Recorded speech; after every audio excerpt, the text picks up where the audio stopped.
Région sur France3.fr.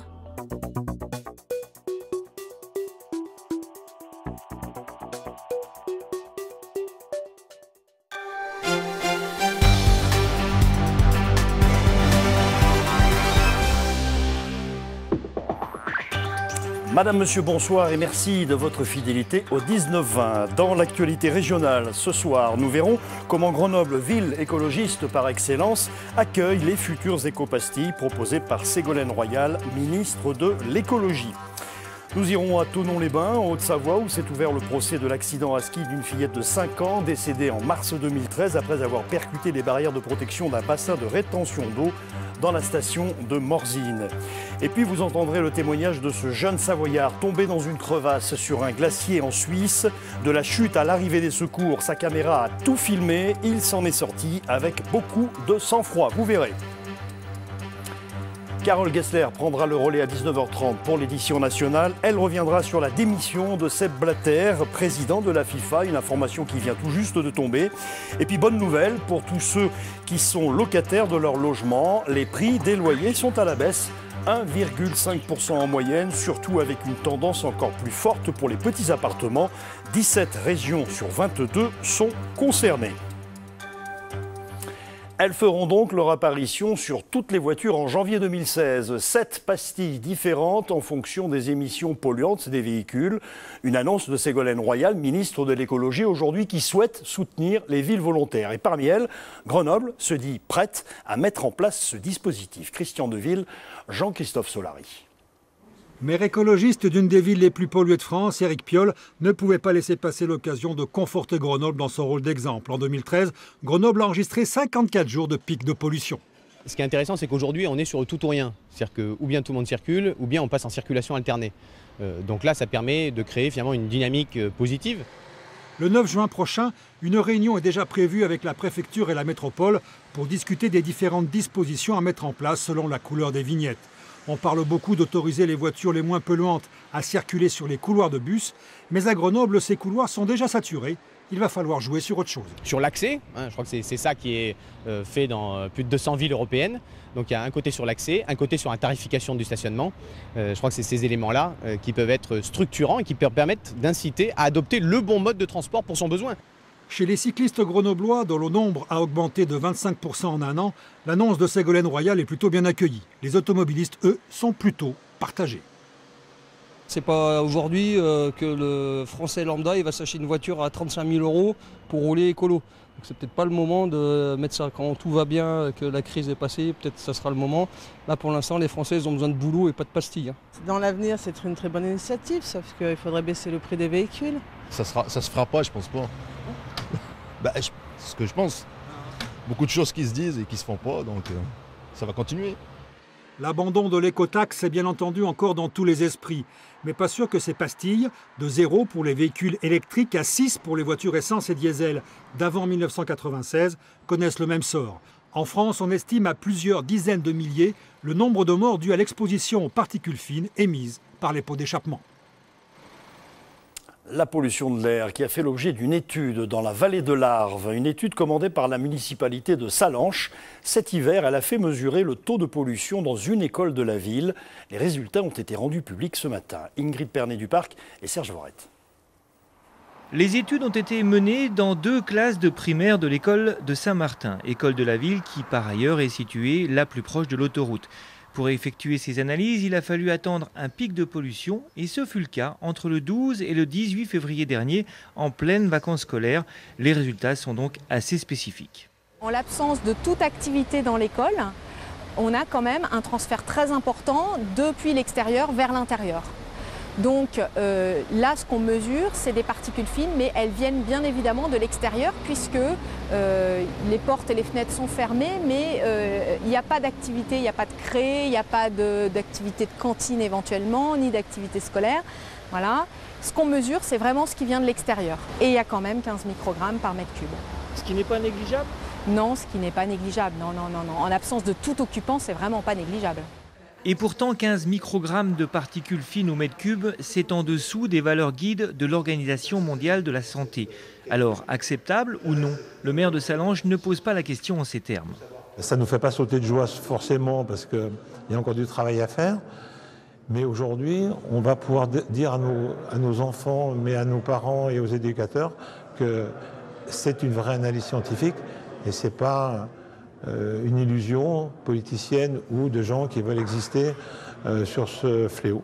Une pierre de plus donc dans l'édification d'une vérité scientifique qui a parfois du mal à émerger dans la vallée de l'Arve, une pierre que saluent sobrement les associations environnementalistes. Il y a les pics de pollution dont on a très bien conscience parce qu'ils sont très visibles ici, et puis la pollution de fond, la pollution chronique, qui est tout aussi impactante pour la santé que les pics de pollution ici. Nous, le constat, depuis longtemps, on sait qu'il est fait, il faut passer aux actes maintenant. Et c'est bien là-dessus que les uns et les autres ne sont pas totalement d'accord. En attendant, le maire de Sallanches envisage de poursuivre ses études l'hiver prochain. Dans l'actualité de ce jour, un jeune Roumain de 18 ans a été surpris au parc Paul Mistral de Grenoble alors qu'il tentait de violer sa petite sœur âgée de 5 ans. C'est un passant qui a alerté la police. Mis en garde à vue, il devrait être déféré devant un juge dans les prochains jours. Notez également que la garde à vue de la personne soupçonnée d'agression sexuelle sur une fillette de 5 ans à Gaillard en Haute-Savoie a été prolongée aujourd'hui. Cet agent contractuel de l'Éducation nationale, affecté depuis peu de temps dans l'école où il est scolarisé l'élève, nie toute implication dans les faits subis par l'enfant. Justice avec l'ouverture du procès de l'accident mortel de la petite Marine. C'était en 2013 à Morzine, en Haute-Savoie. La petite fille avait trouvé la mort après avoir percuté la barrière de protection d'une retenue d'eau qui n'était pas protégée. La société des remontées mécaniques de la station encourt une peine de 250 000 €. Marion Feutry, Frédéric Pasquette. C'est encore bouleversé par le drame survenu il y a 2 ans que la mère de Marine et son compagnon assistent à ce procès. Dans les esprits, une question: quelles sont les causes de l'accident de ski qui a coûté la vie à la fillette? Pour l'accusation, la responsabilité de la société d'exploitation des pistes de Morzine est engagée.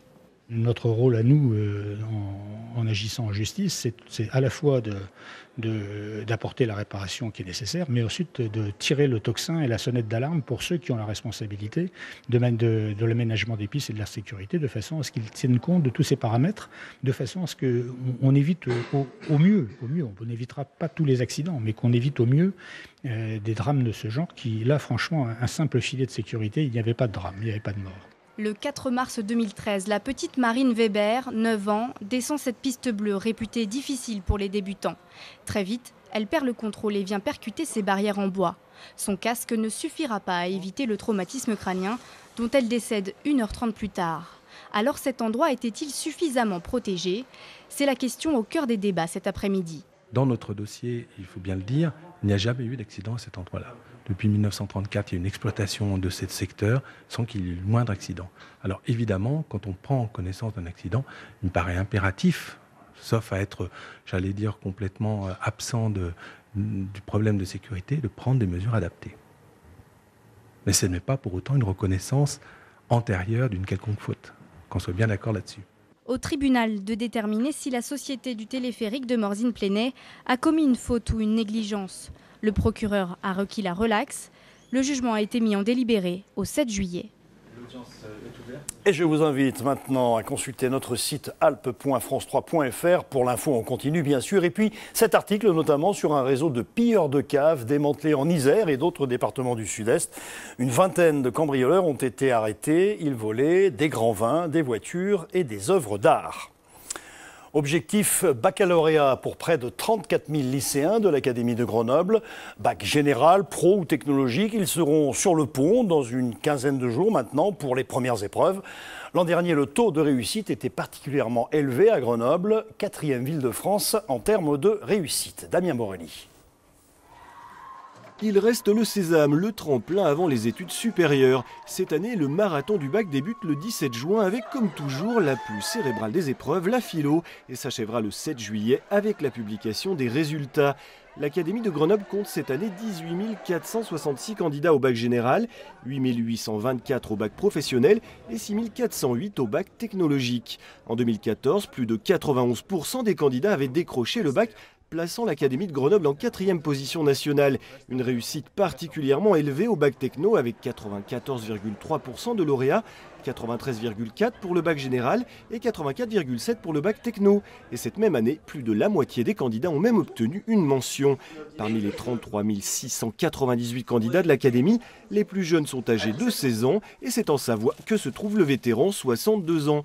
Cette année, le bac va mobiliser près de 4000 correcteurs pour un peu moins de 200 000 copies à corriger. Et la nouveauté dans cette Académie de Grenoble, c'est la décision du rectorat de réserver des places pour les meilleurs bacheliers afin qu'ils s'inscrivent dans les classes préparatoires. Souvent, ils n'osent pas. Il s'agit donc de les encourager à postuler dans les filières sélectives. Explication, Claire Schaffner et Frédéric Kemener. Qu'est-ce que vous savez ce que vous allez faire l'année prochaine? Prépa éco. École de commerce. Fac de psy. Une prépa, ici à Champollion, en ECE, économie. Période décisive pour les lycéens. Ils n'ont pas encore passé le bac, mais ils ont déjà fait leur vœu d'orientation pour l'année prochaine, à l'université ou dans des filières sélectives comme les classes prépa. Nouveauté cette année, dans l'Académie de Grenoble, des places seront réservées aux meilleurs bacheliers de chaque établissement et qui n'ont pas fait de demande. Le rectorat est fier d'annoncer ce dispositif. Nous avons réservé une place dans chacune de ces filières pour ces 10% de bacheliers. Alors vous allez me dire que ce n'est pas beaucoup, mais l'essentiel de ces bacheliers ont déjà prévu de faire des études longues, ont déjà demandé. Mais on peut en avoir qui s'autocensurent, qui se disent « j'y arriverai pas, j'ai pas envie ». Le rectorat veut aussi encourager les élèves en bac pro et technologique. 30% des places en DUT et BTS leur seront réservées à partir de la rentrée 2016. Aujourd'hui, un bachelier technologique qui commence par exemple par faire un DUT, qui réussit son DUT dans de bonnes conditions, a toutes les possibilités de poursuivre vers une école d'ingénieur et de pouvoir ensuite s'insérer en tant qu'ingénieur. C'est même des parcours qui deviennent de plus en plus courants aujourd'hui. Le salut n'est pas que dans le bac général, ça, il faut que les familles l'entendent bien. Un bac technologique, un bachelier professionnel sont aussi des voies de réussite. Cette année, près de 34 000 élèves passent le bac dans l'académie. La plupart d'entre eux sauront dès la semaine prochaine dans quelle formation ils seront admis à la rentrée. Ceux qui n'ont pas fait de demande et font partie des meilleurs de leur lycée seront contactés après les résultats des écrits. 19h10 dans le Journal des Alpes, c'est l'heure d'Entre nous, la rubrique solidaire. Bonsoir Valérie Chastelan. Bonsoir. Et tout de suite une rencontre avec Michael, un jeune homme talentueux qui a trouvé sa voie dans le sport.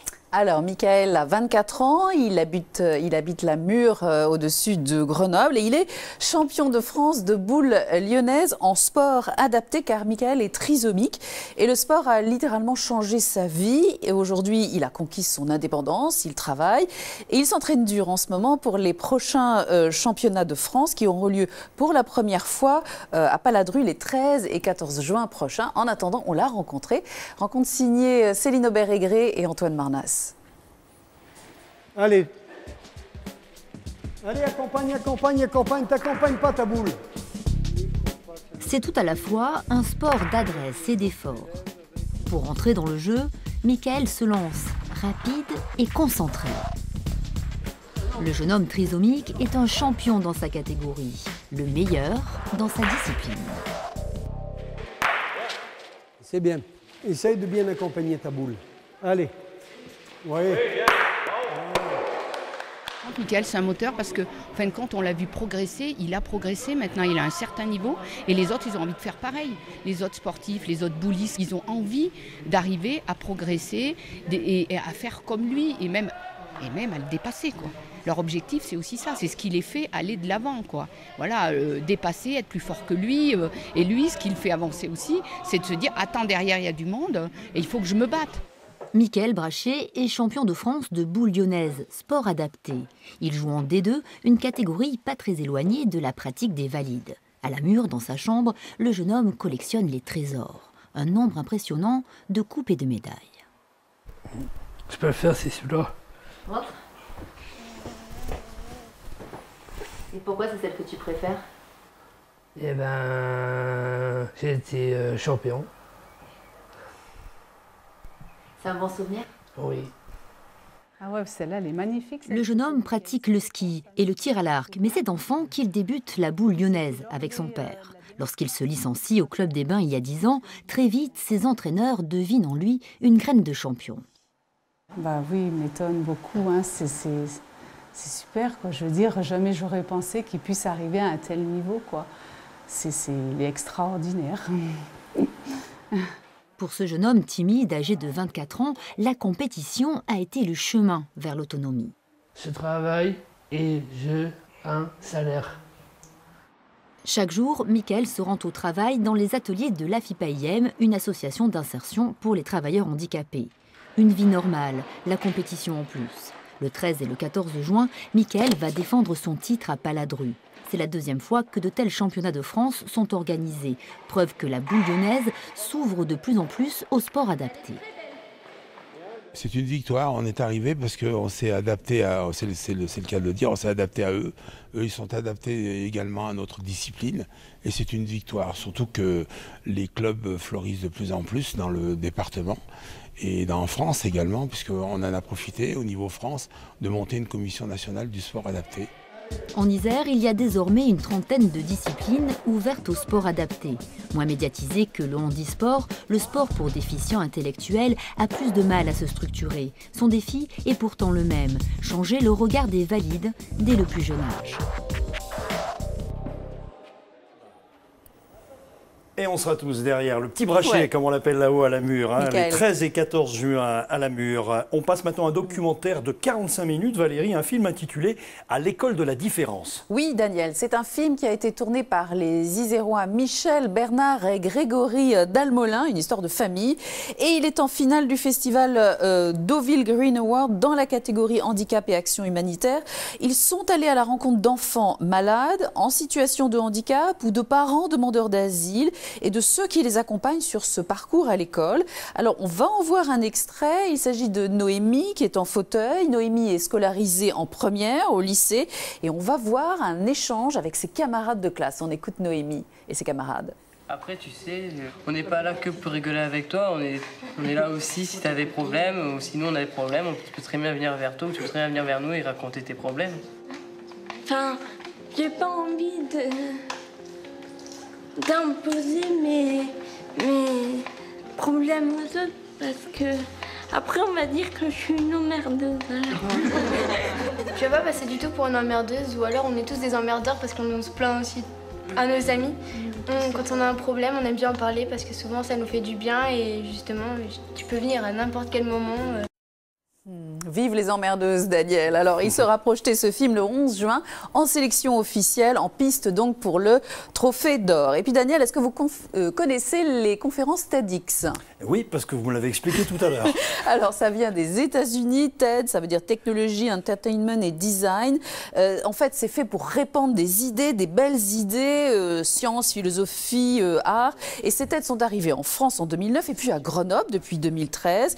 Et la 3e édition va avoir lieu le 5 juin au musée de Grenoble à 13 h sur le thème « Quand l'impossible devient accessible ». Alors, des figures emblématiques locales vont délivrer la conférence de leur vie sur 18 minutes. Il s'agit de vous couper de souffle, de vous éblouir. Tout est filmé, mis en ligne. Alors, j'ai vu Étudier autrement, les machines fantastiques, la régénération osseuse. Voilà, ça donne envie. Et les TED, en fait, c'est un petit peu ce que vous faites chaque semaine ici. Oh, beaucoup mieux, brillant. Non, c'est vraiment de belles rencontres. Allez, on termine avec 2 rendez-vous, Valérie. Pour la semaine du développement durable, on part à Annecy, les Incroyables Comestibles, qui organisent des conférences, des animations, notamment demain au Météor avec le cofondateur des Incroyables Comestibles, Jean-Michel Herbillon, qui viendra parler d'agriculture urbaine, citoyenne et solidaire. On adore ça entre nous. Et puis bien sûr, Daniel, le concert solidaire organisé pour récolter des fonds pour le Népal avec des musiciens, des bons musiciens de la scène régionale, à citer Peps, Philippe Fontaine, As de pique au Palais des Sports à Grenoble. J'ai dit que c'était vendredi à 20 h. Rendez-vous noté. Ouais, merci. Pour le Népal. Merci Valérie Chastelan. La mésaventure d'un Savoyard de 33 ans pris dans une crevasse alors qu'il skiait sur le glacier du Stralthorn en Suisse durant les vacances de la Pentecôte. Grosse frayeur, mais beaucoup de lucidité. Vous allez voir de la part de ce montagnard aguerri et bien équipé qui s'en est sorti sans une égratignure. Et toute la scène est filmée par sa caméra embarquée. Benoît Gadret. Une belle journée de montagne, un temps magnifique, un panorama à couper le souffle. À 4000 mètres d'altitude sur ce glacier, Benjamin Spiltoren s'engage dans la descente. Il est le dernier d'un groupe de skieurs. Sa caméra fixée sur son casque va enregistrer une séquence rare. Oula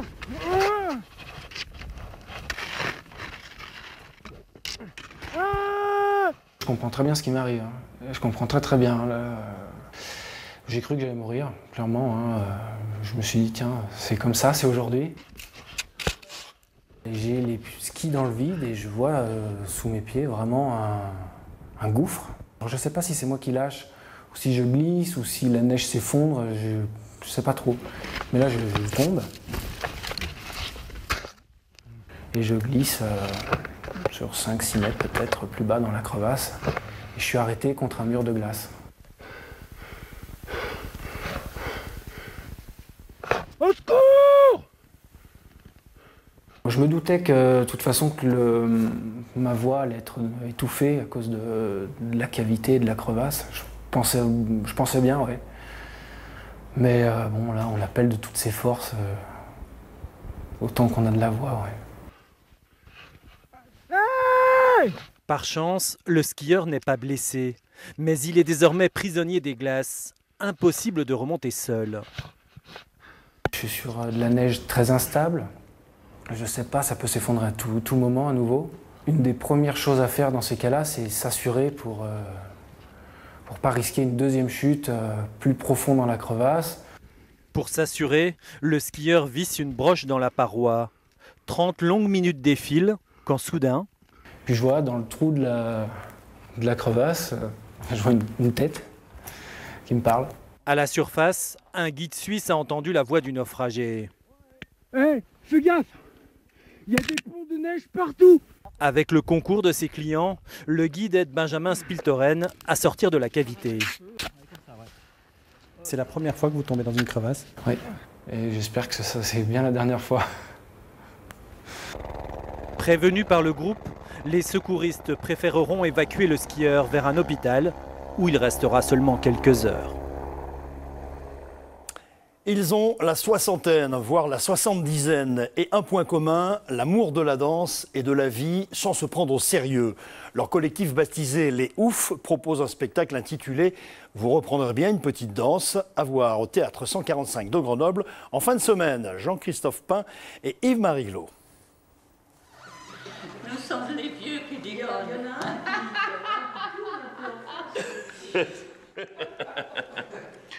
Je suis le seul qui travaille ici.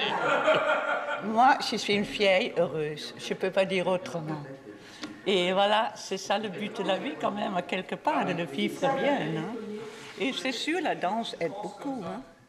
Oui, enfin, Myriam oublie juste de vous dire qu'elle vient de se faire opérer de la hanche. À part ça, le moral est bon.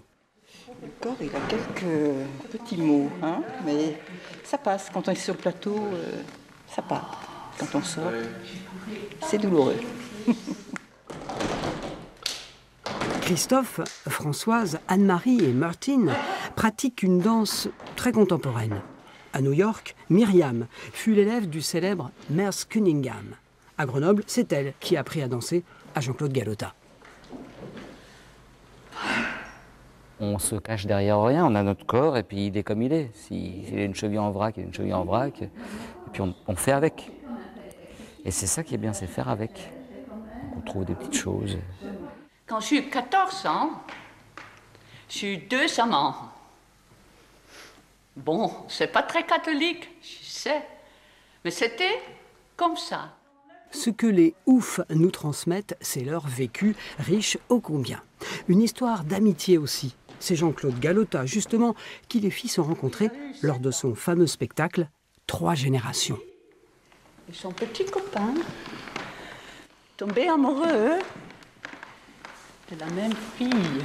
Je disais toujours du temps de Jean-Claude que j'étais sur mon petit nuage, parce que moi j'ai commencé 61 ans, ça n'existe pas quoi, danser professionnellement à 61 ans. Après j'ai continué et après j'ai fait une 3e pièce, il m'a même fait un solo. Et je disais, je suis sur mon nuage. Et il me disait, surtout, reste-y. Voilà, c'est tout. Vous reprendrez bien une petite danse. Plus qu'un spectacle, une leçon de vie.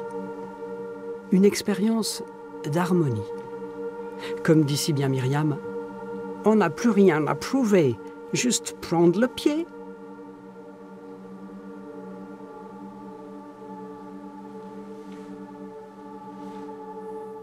Je vous rappelle enfin ce premier titre développé dans le Journal des Alpes, ouverture du procès de l'accident mortel de Marine, décédée à ski en mars 2013 après avoir percuté une barrière de protection à Morzine en Haute-Savoie.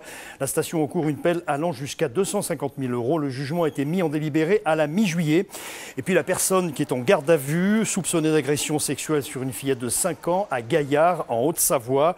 C'est un instituteur remplaçant, c'est une information du procureur. Il est toujours en garde à vue et il nie toujours les faits.